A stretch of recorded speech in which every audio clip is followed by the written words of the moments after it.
ہم ان چوروں کو ایکسیپٹ کر جائیں. میں اپنی طرف سے تو کہنا چاہتا ہوں ان کے نیچے اگر مجھے کوئی کہنا کہ ان کے نیچے میں نے اب اپنی زندگی گزارنی ہے، میں سمجھوں گا کہ مجھے موت اس سے زیادہ بہتر ہے بجائے ان چوروں کے نیچے میں اپنی زندگی گزاروں. شکریہ. بسم اللہ الرحمن الرحیم.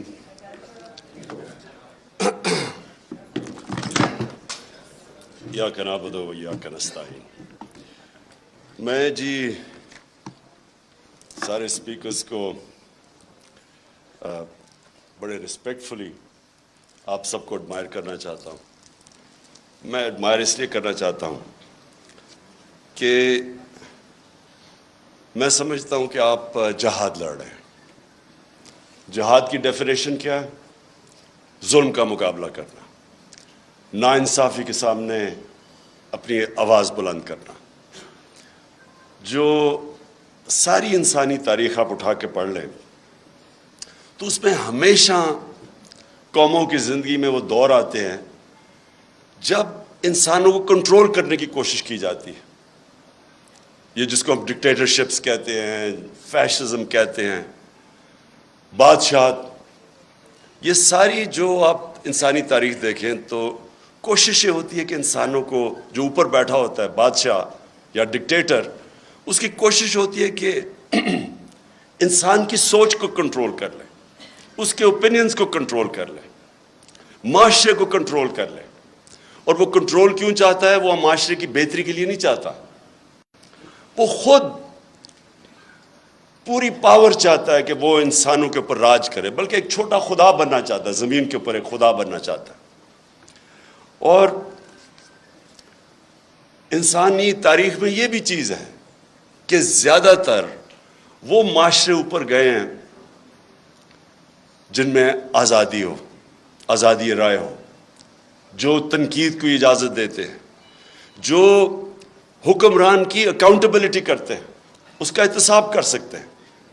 اور یہ اگر آپ اسلام کی تاریخ پہلے دیکھ لیں، میں سب سے پہلے تو سے شروع کرتا ہوں کہ ریاست مدینہ کے اندر دو انسیڈنسز ہیں. ایک کہ حضرت علی رضی اللہ تعالیٰ ایک یہودی شہری سے کیس ہار جاتے ہیں کیونکہ قاضی ان کی گواہی قبول نہیں کرتا. سو اس سے دو چیزیں سامنے آتی ہیں. ایک تو مائنورٹیز، اقلیت کی کیا پوزیشن تھی اسلام میں؟ برابر کے شہری تھے. اور دوسری یہ کہ عام شہری بھی خلیفہ وقت کے سامنے کھڑا ہو سکتا ہے اور کیس جیت سکتا ہے. یہ آج بھی دنیا کے اندر آپ اگر کہیں بھی دنیا کا کوئی بھی ملک لے لیں، آج بھی یہ نہیں پاسبل. سو وہ ایک آزاد معاشرے کے اندر ایک قوم اٹھی تھی. اور میں اس لیے لوگوں کو بار بار، کیونکہ بڑی بدقسمتی ہے میں جب ایچ ایس این کالج، میرے ماں باپ نے اتنا پیسہ خرچ کیا، میں جب وہاں سے نکلا تو مجھے اپنی تاریخ کا کوئی آئیڈیا نہیں تھا، مجھے اسلام کی تاریخ کا آئیڈیا نہیں تھا. وہ آہستہ آہستہ میری زندگی میں اپنے تجربے سے میں پھر اپنی زندگی ہمیشہ ایویلیویٹ کرتا رہتا ہوں، اپنی تنقید کرتا ہوں، اپنے آپ کو کوشش کرتا ہوں کہ اپنی غلطیوں سے سیکھوں.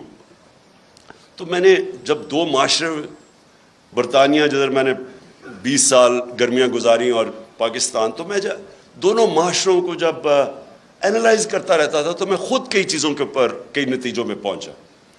تو وہ جو دور تھا 622 سے لے کے 632 تک، جب ہمارے نبی صلی اللہ علیہ وسلم مدینہ میں آئے اور پھر دنیا سے گئے، اس کے اندر انہوں نے انسانوں کو آزاد کر دیا. یہ دیکھیں، یہ جو آزادی صحافت ہے نا، جو فریڈم آف ایکسپریشن ہے، اس سے بڑی یہ ایک حصہ ہے انسان کو آزاد کرنے کا. کیونکہ انسان کو ذہنی طور پہ جب آزاد ہوتا ہے تو وہی قومیں اوپر جاتی ہیں، وہ انسان بڑے کام کرتے ہیں، غلام کبھی بڑے کام نہیں کر سکتے. اس لیے علامہ اقبال کی آپ شاعری پڑھیں تو وہ غلام مسلمانوں کو جگانے کی کوشش کر رہے تھے. خودی کو اور خودداری کو، جو ان کے کانسیپٹس تھے، وہ لوگوں کو جگا رہے تھے. کیونکہ غلامی جو سب سے بری ایک انسان کے اندر چیز کرتی ہے، اس کے اندر احساس کمتری ڈال دیتی ہے. مجھے تو بڑی اچھی طرح، ہم جب ایاز امیر کی طرح، ہم بھی پہلی جنریشن ہیں جو پاکستان میں بڑے ہوئے. آپ کو صرف میں غلامی بتاتا ہوں کہ کیا ظلم کرتی ہے ایک انسان کے اوپر، اس کے پوٹینشیل کو کیسے ختم کرتی ہے. جمخانہ کلب ہوتا تھا، پنجاب کلب، سندھ کلب. آزاد ہوئے ہم 47 میں، 74 تک سندھ کلب کے اندر آپ پاکستانی کپڑے پہن کے نہیں جا سکتے تھے، آپ کو سوٹ پہننا پڑتا تھا 74 تک. اور خیر سارے انگریزی بولتے تھے جس طرح کے، اور میں نے بتایا اردو جب بولتے تھے تو بلاول کی طرح بولتے تھے. بارش آٹا اپنے وہ جب ویٹر سے بولتے تھے تو کہ ہم شرم آتی تھی اپنے آپ سے. سو یہ غلامی ایک انسان کے ذہن کو ادھر رکھ دیتی ہے کہ وہ اچھا غلام ہی بن سکتا ہے، ہم اچھے سوٹ ہی پہن سکتے ہیں، ہم اچھی انگریزی بول سکتے ہیں. لیکن جو ایکسپلوژن ہوئی تھی مسلمانوں کی، جب ہمارے دنیا کے سب سے عظیم لیڈر نے انسانوں کو ذہنی طور پہ فکری آزادی دی تھی، تو انہوں نے ہر چیز میں دنیا کی امامت کی تھی. سب 200-300 سال تک سارے سائنٹسٹ مسلمان تھے. تو وہ جو میری کوشش ہے کہ یہ جو میں حقیقی آزادی کی بات کرتا ہوں، تو میں یہ چاہتا ہوں کہ میری قوم آزاد ہو، اور صرف آزاد قوم اوپر جائے گی. لیکن وہ قوم تب تک آزاد نہیں ہو سکتی جب تک پہلے تو ہم اپنے معاشرے کے اندر یہ جو آزادی رائے اس کو انڈرسٹینڈ کریں. مجھے کہتے ہیں لوگ کہ جی آپ کے دور پہ تھے تو آپ نے پتہ نہیں کوئی سختیاں کی. پہلے تو میں یقین آپ کو دلاتا ہوں، میں نے کبھی مجھے آزاد میڈیا سے خوف نہیں ہوا. نہیں، اس کی وجہ ہے آپ ڈرتے تب ہیں. کیوں ڈکٹیٹرز ڈرتے ہیں، یا کیوں جب بھی کوئی آپ دیکھ لینا مڈل ایسٹ کے اندر جو بادشاہ تھا وہاں کوئی آزادی رائے نہیں ہے. کیوں ہے؟ کیونکہ وہ کنٹرول چاہتے ہیں لوگوں کا. کرپٹ پولیٹیشنز، نواز شریف نے، مجھے ابھی بھی یاد ہے 97-98 میں ہوگا کہ وہ نجم سیٹھی کو اس نے تنقید کی اس کی کرپشن پہ، اس نے اس کو بند کر کے 3 دن مار پڑوائی. اور میں افسوس کرنے گیا تو ابھی یہ عمران ریاض بات کر رہا تھا، وہاں یہ نہیں انہوں نے کہا کہ مجھے بڑی پاکستانیوں سے کال آئی جب نجم سیٹھی کو اس نے مار پڑوائی نواز شریف نے. اس نے کہا مجھے سٹروپ ٹالبوٹ سے کال آئی ہے، امریکہ سے کال آئی ہے کہ جی بڑا ظلم ہو گیا. کیوں یہ ان کو خطرہ ہوتا ہے؟ کیونکہ انہوں نے کرپشن کی ہوتی ہے. جب کرپشن کی ہوتی ہے تو ان کو کنٹرول کرنا ہوتا ہے، اور یا پھر تم نے قانون توڑنے ہوتے ہیں. میں نے صرف مجھے ایک ایشو ہوتا تھا. دیکھیں، آزادی رائے کا مطلب یہ نہیں کہ آپ لوگوں کی توہین کریں، سلانڈر کریں. اب میں کیونکہ انگلینڈ میں نے کیس لڑا ہوا ہے عدالت کے اندر ڈیفیمیشن کا، تو وہاں تو اگر آزادی رائے ہے تو ساتھ پورا یہ بھی آپ کو چیک اور بیلنس ہے. آپ ہر کچھ کسی کی پگڑی نہیں اچھال سکتے. تو لوگوں کو موقع ملتا ہے کہ عدالت میں جا کے اپنی عزت بحال کرے یا ڈیفیمیشن کے کیس کرے. بدقسمتی سے میں پرائم منسٹر تھا، میرے اوپر اسی نجم سیٹھی نے کوئی بڑی غلط باتیں رکھی، میں اس کو عدالت میں لے گیا. میرے دور میں تو وہ کیس لگا ہی نہیں. تو پرائم منسٹر کو ہی اگر انصاف نہیں ملتا تو بیچارے عام لوگوں کو کیا ملنا ہے. جب آپ کے پاس آزادی آتی ہے اس کے ساتھ ذمہ داری بھی آتی ہے. میں نے جتنا ٹائم برطانیہ میں گزارا اس کے ساتھ ذمہ داری ہوتی ہے آزادی کے ساتھ. اب میں دوسری چیز پہ آتا ہوں، پاکستان میں کیا ہو رہا ہے. میں نے ابھی ایاز امیر نے بڑی ڈیٹیلز میں اس چیز کے اوپر بات کی. میں اپنی ذرا ایوولوشن بتاتا ہوں کہ ہم جب 90s کے اندر تماشا دیکھ رہے تھے، دونوں پارٹیز آئیں، 2 دفعہ کرپشن میں دونوں کو نکالا گیا، تو تب ہمارے ان دونوں پارٹیز کو دیکھ کے میرے بھی ذہن میں آیا کہ شاید کم کرپشن ہوگی کہ اگر ملٹری اس سے بہتر ہوگی.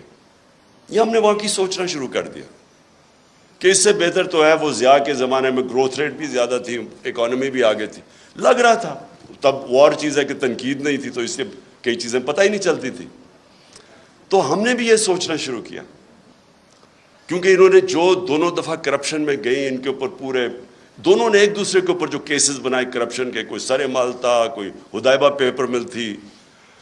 مجھے یاد ہے فاروق لغاری جب وہ کیئر ٹیکر گورنمنٹ آئی 96 میں، تو انہوں نے مجھے پوری فائلیں دی کہ بے نظیر اور زرداری نے $1.5 ارب ملک سے نکالا. میں اب بات کر رہا ہوں 96 کی.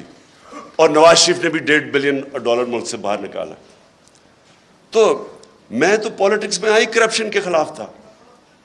دیکھیں، اور کرپشن جو ہے نا وہ ایک سمٹمز ہے جس ملک کے اندر قانون کی بالادستی نہ ہو. جدھر رول آف لا نہیں ہوتا ادھر کرپشن ہوتی ہے. رول آف لا بھی میں ایکسپلین کر دوں کہ طاقتور کے لیے جب تک آپ قانون کے نیچے نہیں لے کے آتے وہ رول آف لا نہیں ہے، وہ پھر طاقت کی حکمرانی ہے جو جنگل کا قانون ہے. تو میں نے جب دیکھا کہ یہ دو باری لے کے آئے اور دونوں آ کے نواز شریف نے جتنی دیر میں پرائم منسٹر تھا اس سے کم ٹائم میں اس نے 17 فیکٹریاں بنا لی. 3 سال کے اندر 17 فیکٹریاں بنا لی اور گورنمنٹ بینکس سے قرضے لیے.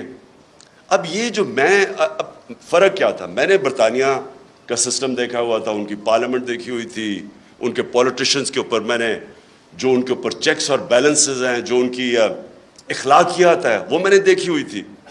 تو ہم چاہتے تھے ہمارا بھی ملک آگے بڑھے. انہوں نے آتے ساتھ ہی دونوں پارٹیز نے مل کے سب لگ گئے پیسہ بنانے کے لیے. تو میں آیا تھا کرپشن کے خلاف. اور آپ جب مشرف کا دور آیا تو مجھے یاد ہے جنرل امجد نے فائلیں دکھائی ان کی چوری کے اوپر، بتایا کہ انہوں نے کتنی کرپشن کی ہوئی ہے. اور ہم نے جنرل مشرف کی شروع میں سپورٹ اس لیے کی کہ ہم سمجھے کہ جنرل مشرف واقعی کرپشن ختم کرنے آیا ہے. وہ بعد میں پتہ چلا کہ وہ کرپشن کے نام پہ ہم سارے اس کی سپورٹ کر، وہ بھی پاور کے لیے آیا تھا. اور انہی لوگوں کو پھر NRO دے دیا اس نے، جبکہ کسی کی رائٹ نہیں ہے کہ آپ پبلک کا پیسہ چوری ہو وہ معاف کر دیں. کرپشن کا مطلب ہوتا ہے پبلک کا پیسہ چوری کا مطلب ہوتا ہے میرا کوئی چوری کرے. کرپشن ہے جو عوام کا پیسہ چوری کرے. تو اس کے پاس تو رائٹ ہی نہیں تھا کہ ان کی چوری معاف کرنا. بہرحال اس کے بعد یہ دو آیا اور انہوں نے جو 10 سال میں کیا. اب جو مجھے چیز سب سے جس پوائنٹ پہ میں آ رہا ہوں، میں ہمیشہ سمجھتا رہا کہ جو ہماری اسٹیبلشمنٹ ہے اس کو زیادہ ملک کی فکر ہوگی اور وہ اس چیز کو ہونے نہیں دیں گے. وہ جب دیکھتے ہیں چوری تو وہ اس کے اوپر ایکٹ کریں گے. کیونکہ مجھے تھرو آؤٹ جب میں یہ سٹرگل کر رہا تھا تو مجھے اسٹیبلشمنٹ کی طرف سے کئی دفعہ مجھے ISI نے مجھے بتاتے تھے ان کی چوری کے، یہ جی فلانے انہوں نے اتنی چوری کی. یہ بھی جو دور تھا ان کا 2008 سے لے کے، تب بھی مجھے وہ مٹیریل جی اسے اتنا چوری کر لیا، وہ چائنا جا کے تو اتنی کک بیکس لے لی. یہ مجھے بتایا کرتے تھے کہ وہ جی اس کا حمزہ سلمان شہباز یہ وہ چائنا پہنچا تھا کک بیکس لینے کے لیے کانٹریکٹس کے اوپر. یہ ساری ان سے مجھے انفارمیشن آئی تھی. اور جب میں پھر پرائم منسٹر بنا تو سارے کیسز سب کو پتا تھا کہ ان کے کیسز کون سے ہیں. اور بدقسمتی سے جو نیب تھی وہ ہمارے کنٹرول میں نہیں تھی. تو مجھے تب بھی سمجھنا ہے کہ کیسز سارے میچور ہیں، کیوں نہیں پکڑے جا رہے ہیں. تو بعد میں پتہ چلا کسی کا شفقت کا ہاتھ تھا، وہ کبھی ایکسیلیٹر دبا دیتے تھے پھر کبھی واپس آ جاتا تھا.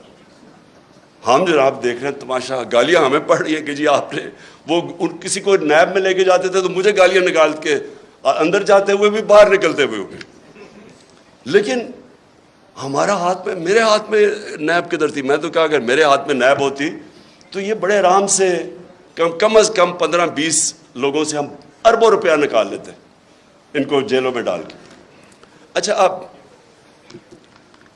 اب جناب یہ اپریل میں جو ہوا، میں جو میرے ذہن میں جو شوق ہے، چلیں ہم یہ نہیں کسی کو اکیوز کرتے کہ وہ ایک سازش کا حصہ تھی، لیکن میں یہ سوال پوچھتا ہوں اسٹیبلشمنٹ سے کہ آپ نے ان لوگوں کو کیسے ہمارے ملک کے اوپر مسلط ہونے دیا جبکہ آپ خود ہی بتاتے تھے کہ ان کی کتنی چوری ہے. اس کا تو یہ مطلب کہ چوری آپ کے لیے بری چیز نہیں ہے. اور میں اس لیے ایک ملک میں یہ اپنے دور میں نے شروع کر دیا تھا رحمت للعالمین اتھارٹی بنا کے سیرت نبی اپنے بچوں کو پڑھائیں. کیونکہ جو امر بالمعروف ہے وہ ایک معاشرے کا کارنر سٹون ہوتا ہے. ایک معاشرہ جب اچھائی کے ساتھ کھڑا ہوتا ہے اور برائی کے خلاف کھڑا ہوتا ہے تو معاشرہ فائٹ کرتا ہے برائی. کرپشن کو معاشرہ فائٹ کرتا ہے. لیکن جب آپ برائی کو برائی نہ سمجھیں، کرپشن بری چیز ہی نہیں ہے، چوری بری چیز نہیں ہے، تو محنت کون کرے گا آپ کے معاشرے میں؟ اگر آپ نے معاشرہ اپنا تباہ کرنا ہے، آپ کو کوئی ایٹم بم پھینکنے کی ضرورت نہیں ہے، صرف اخلاقیات ختم کر دیں، اچھے برے کی تمیز ختم کر دیں۔ مولانا رومی کی بڑی فیمس سینگ ہے، اب کسی نے پوچھا مولانا صاحب ایک قوم کیسے مرتی ہے؟ انہوں نے 2 درختوں کا بتایا، ایک بڑا خوشبودار اور ایک بڑا برا درخت۔ انہوں نے کہا جب ایک قوم ان کے اندر فرق کرنا ختم کر دیتی ہے، اچھے برے کی تمیز ختم کرتی ہے، قوم مر جاتی۔ اس لیے ہی جو مدینہ کی ریاست تھی وہ امر بالمعروف پہ کھڑی ہوئی تھی، سارے معاشرے کو حکم کیا گیا تھا کہ آپ نے برائی کے خلاف کھڑے ہونا ہے۔ اب میں نے انگلینڈ کے اندر یہ دیکھا ہے، میں امر بالمعروف پہ وہ چل رہے ہیں۔ آپ کو میں بتاؤں کہ ان کا ایک بہت بڑا نام تھا لارڈ جیفری آرچر، بڑا مارگریٹ تھیچر کا رائٹ ہینڈ، ان کی پرائم منسٹر کا رائٹ ہینڈ آدمی تھا۔ جب ان کی ساری سوشل کیلنڈر کے اوپر وہ تھا، اس کی ہمیشہ اس کی اخباروں میں اس کی موومنٹس آتی تھی۔ اس نے ایک عدالت کے اندر اس نے ایک جھوٹ بول دیا، کیس تھا ڈیفامیشن کا، اس نے جھوٹ بول دیا۔ آپ سوچیں کہ اتنا طاقتور آدمی، اس نے جھوٹ بولا، 3 سال جیل ڈالا اسے، اور جب وہ جیل سے باہر نکلا کسی گھر کوئی اسے انوائٹ نہیں کرتا تھا۔ وہ جو اتنا پاپولر آدمی تھا اس کو کوئی انوائٹ نہیں کرتا تھا۔ عوام نے فیصلہ کیا کہ جناب اس نے غلطی کی ہے، اس نے اور کیا کیا، جھوٹ بولا۔ اب یہاں سوچے کہ لنڈن تو تھوڑے، پاکستان بھی میں میری کوئی پراپرٹی نہیں ہے، اور اس کے اوپر پھول پھینکے جا رہے ہیں۔ وہ جا کے ادھر جا کے وہ دوسرا والا کہہ رہا ہے کہ یعنی قطری خط جو ایک اپنی اربوں روپے کی پراپرٹیز کے لیے ایویڈنس پریزنٹ کر دے اور اس کو کوئی فرق ہی نہ پڑے ملک میں۔ ایک برنی میڈوف ملٹی بلینر بن گیا امریکہ کے اندر۔ اس کے بعد اسے پتا چلا کہ جی برنی میڈوف نے جو پیسہ بنایا تھا وہ ایک پونزی اسکیم تھی، یعنی ایک فراڈ سے بنایا تھا۔ اس کے 2 بیٹے تھے اور بیوی، ان کو بھی نہیں پتا تھا۔ جیسے ہی پتا چلا ان کو کہ یہ فراڈ میں پکڑا گیا، جب اسے پکڑا، ایک بیٹے نے خودکشی کر لی، مطلب کہ میں معاشرے میں نہیں اب رہ سکتا۔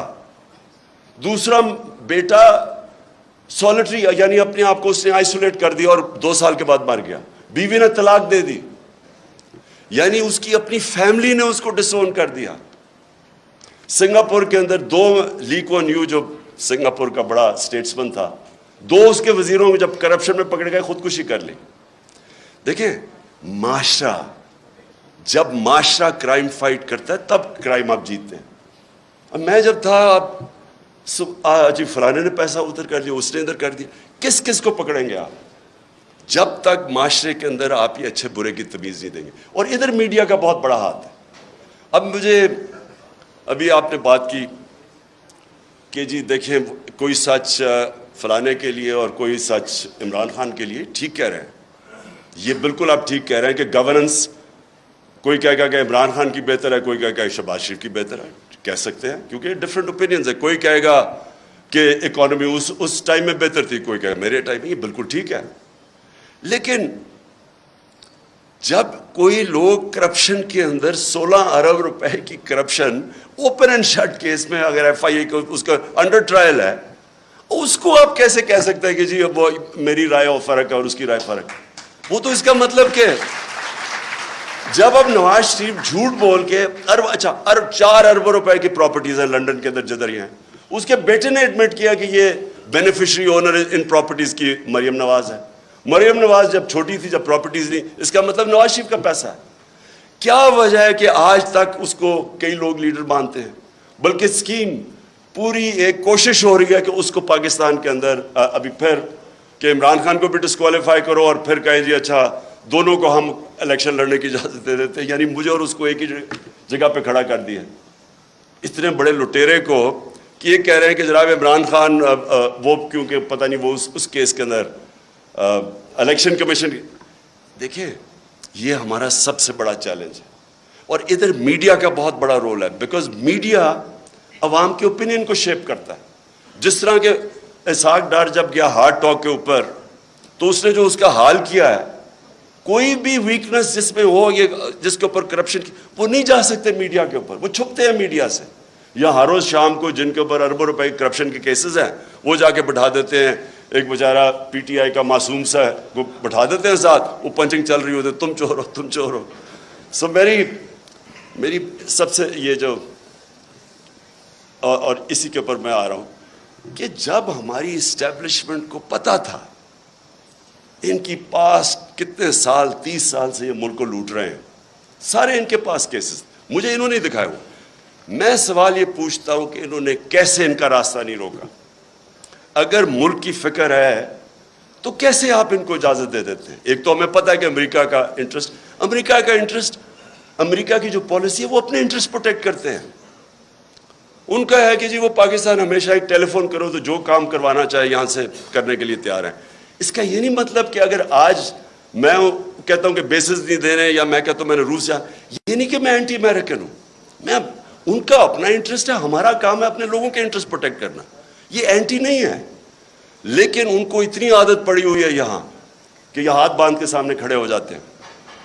تو میں یہ مجھے ایشو ہے کہ کیسے ایک باہر سے, ہمیں پتہ ہے ڈونلڈ لو وہ تو سب کے پاس, اس کا جو سائفر تھا وہ تو سب کے پاس ہے, وہ تو آرمی چیف کے پاس بھی گیا تھا, پریزیڈنٹ پاکستان کے پاس بھی گیا, میرے پاس آیا, فارن آفس کے پاس. تو وہ تو ہمارے پاس پتہ تھا کہ وہ ایک انڈر سیکرٹری کہتا ہے کہ عمران خان کو اگر نہیں ہٹاؤ گے تو کانسیکوینسز ہوں گے پاکستان کے لیے. لیکن میں حیران ہوں کہ جب یہ بھی پتہ تھا کہ باہر سے سازش ہے, یہ بھی پتہ تھا کہ ہمارے لوگوں کو پیسے دے کے خریدا جا رہا ہے, اور یہ بھی پتہ تھا کہ چور ریپلیس کرنے والے ہیں جن کے اوپر کرپشن آپ کے دور میں کیسز بنے ہوئے ہیں, پھر کیسے ان کو اس ملک پہ مسلط ہونے دیا؟ کیونکہ اسٹیبلشمنٹ کے پاس پاور ہے, ان کے پاس اس وقت سب سے زیادہ پاور ہے. تو پاور کے ساتھ ذمہ داری آتی ہے. یہ نہیں ہو سکتا کہ پاور آپ کے پاس ہے اور ذمہ داری کسی اور کے پاس ہے. اتھارٹی اور پاور ساتھ ساتھ جاتے ہیں. جب یہ اوپر آئے ہیں تو آپ جتنا مرضی کہیں ہم نیوٹرل ہیں, جو مرضی آپ کہیں ہم نیوٹرل ہیں, تاریخ کے اندر لوگ آپ کو بلیم کریں گے یہ جو ملک کے ساتھ کیا ہے. یہ جو اوپر آ کے اوپر بیٹھے ہیں,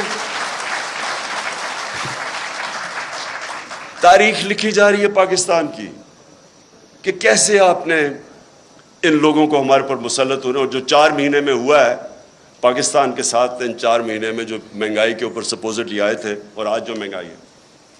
اور میں آخر میں اب بات کرتا ہوں, اب کوشش کیا کی جا رہی ہے؟ پہلے ان چوروں کو مسلط ہونے دیا. ان کی کوشش یہ تھی کہ اچھا جی وہ ہٹائیں گے, جب یہاں تو گورنمنٹ جب ہٹتی ہے لوگ مٹھائیاں بانٹتے, وہ نہیں ہوا, پبلک نکلا ہی سڑکوں پہ. کبھی پاکستان میں اس طرح پبلک نہیں نکلی. اور اس کے بعد جو 17 جولائی کا بائی الیکشن ہوا وہ ایک اور شوق مل گیا. جب الیکشن کمیشن بھی ملی, انتظامیہ بھی, یہاں بڑا مشکل ہے, یہ تو ایکسپرٹس ہیں دھاندلی کے, تو ادھر بھی جیت گئی تحریک انصاف.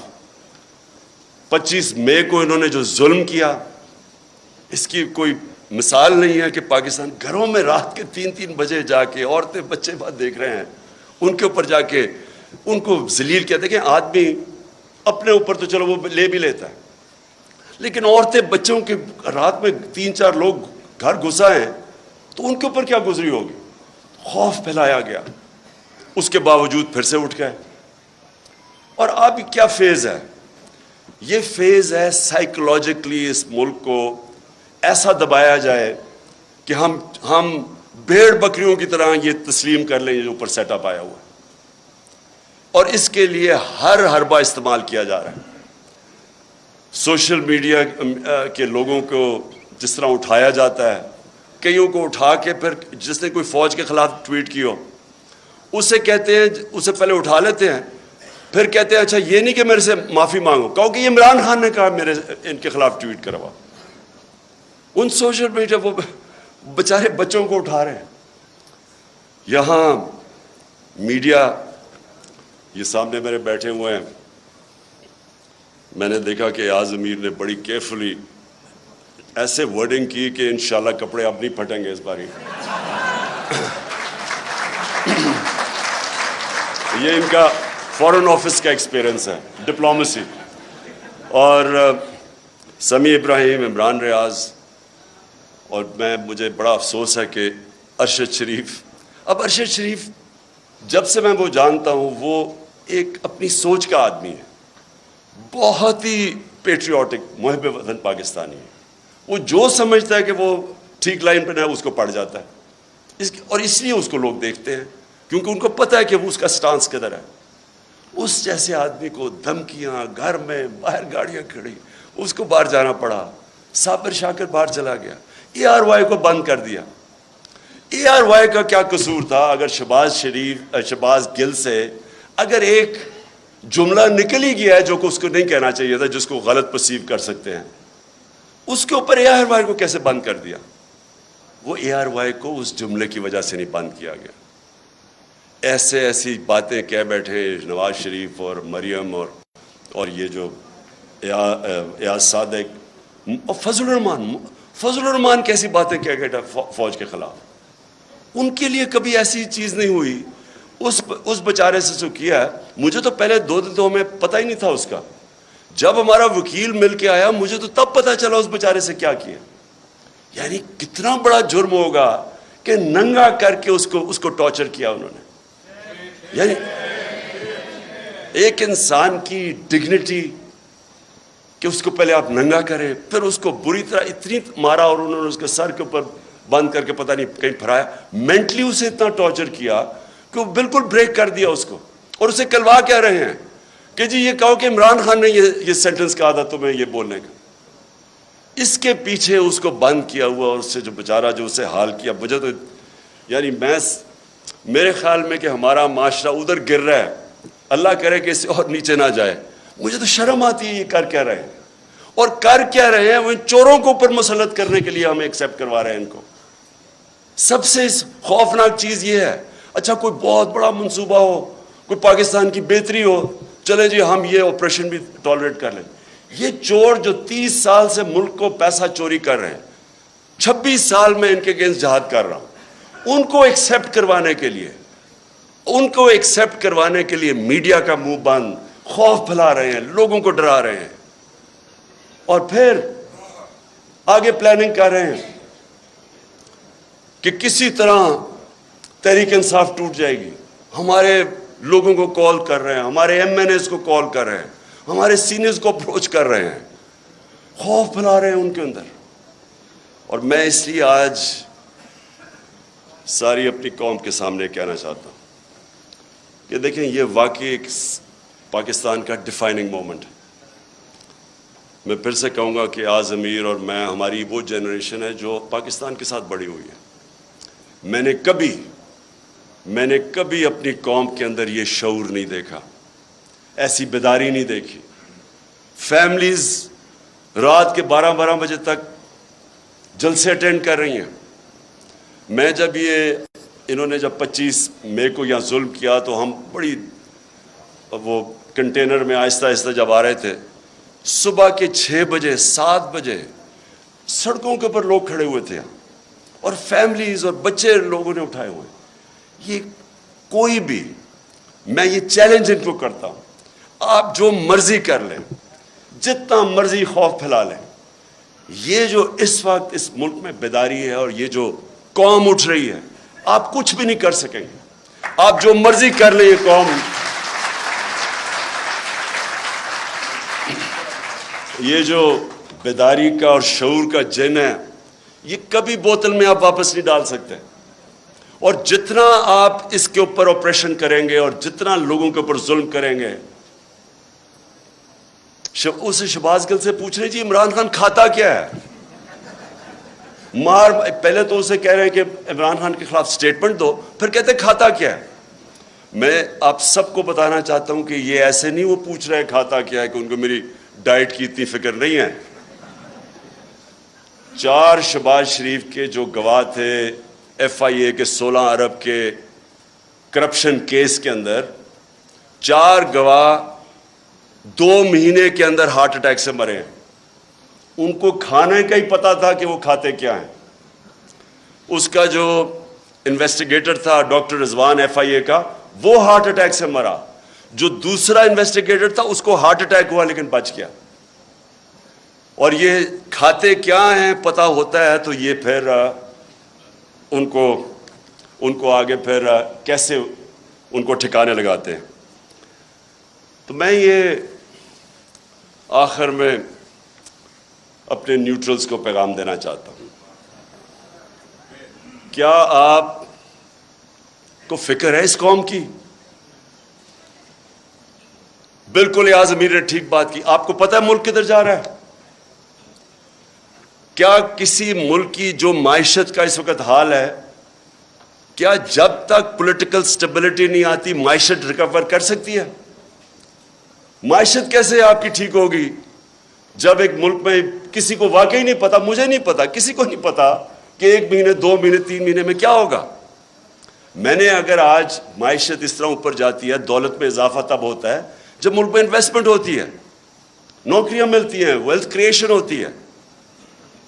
تو جو بھی انویسٹمنٹ کرتا ہے وہ پہلے دیکھتا ہے کہ آج اگر میں پیسہ انویسٹ کروں گا تو 3-6 مہینے 1 سال کے بعد اس کو سرٹنٹی چاہیے ہوتی ہے، اس کو سٹیبلٹی چاہیے ہوتی ہے اگر پیسہ اس نے انویسٹ کر رہا ہے. آج کون انویسٹ کرے گا؟ اور یہ اگر یہی آپ کا خیال ہے کہ بہت بڑی اچیومنٹ ہو گئی کہ جی وہ ابھی سعودی عربیہ سے پیسہ آ جائے گا اور ادھر سے آ جائے گا پیسہ یو اے ای سے یا چائنا نے، اس سے تو یہ تو کینسر کا علاج ڈسپلن سے کر رہے ہیں آپ. اگر ویلتھ کریشن ہی نہیں ہو رہی اور آپ قرضے لیتے جا رہے ہیں تو قرضے تو واپس کرنے ہیں آپ نے، تو ڈیٹ سروسنگ تو بڑھتی جا رہی ہے. ہم جب پہلا سال تھا تو جتنا ہم نے ٹیکس اکٹھا کیا آدھا ٹیکس چلا گیا ڈیٹ سروس، قرضوں پہ سود دینے پہ، تو سارے ملک کے لیے آدھا ٹیکس رہ گیا. سو اس لیے یہ کوئی حل ہے کہ آپ سمجھیں کہ تھوڑے قرضے آ گئے تو چلو تھوڑا اور ملک آگے چل جائے گا؟ حل اس کا یہ ہے پولیٹیکل سٹیبلٹی میں، اور پولیٹیکل سٹیبلٹی صرف آئے گی فری اینڈ فیئر الیکشن سے. اس کے علاوہ صاف اور شفاف، میں آج چیلنج کرتا ہوں، صاف اور شفاف الیکشن کے علاوہ مجھے کوئی بتا دے کہ پاکستان میں سٹیبلٹی کیسے آئے گی. اور پولیٹیکل سٹیبلٹی نہیں آئے گی، اکنامک سٹیبلٹی نہیں آئے گی، اور اکنامک سٹیبلٹی نہیں آئے گی تو یہ ملک تو نیچے جا رہا ہے، قرضے چڑھتے جا رہے ہیں، حل تو کسی کے پاس ہے ہی نہیں. اس لیے میں اپنے نیوٹرل سے آخر میں یہ کہتا ہوں کہ ابھی بھی وقت ہے، ابھی بھی ٹائم ہے، اپنی پالیسیز ریویو کریں. بند کمروں میں کئی دفعہ فیصلے ہوتے ہیں، وہ فیصلے اچھے نہیں ہوتے. آپ کو ریویو کرنے چاہیے اور سوچنا چاہیے کہ ہم نے، یہ ملک 22 کروڑ کے لوگ ہیں، ینگ پاپولیشن ہے، 60% آبادی ہماری 30 سال کی عمر سے کم ہے، ان کو نوکریاں چاہیے.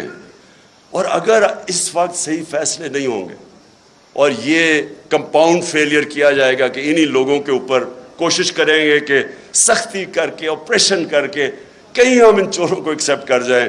میں اپنی طرف سے تو کہنا چاہتا ہوں ان کے نیچے، میں اگر مجھے کوئی کہنا کہ ان کے نیچے میں نے اب اپنی زندگی گزارنی ہے، میں سمجھوں گا کہ مجھے موت اس سے زیادہ بہتر ہے بجائے ان چوروں کے نیچے میں اپنی زندگی گزاروں.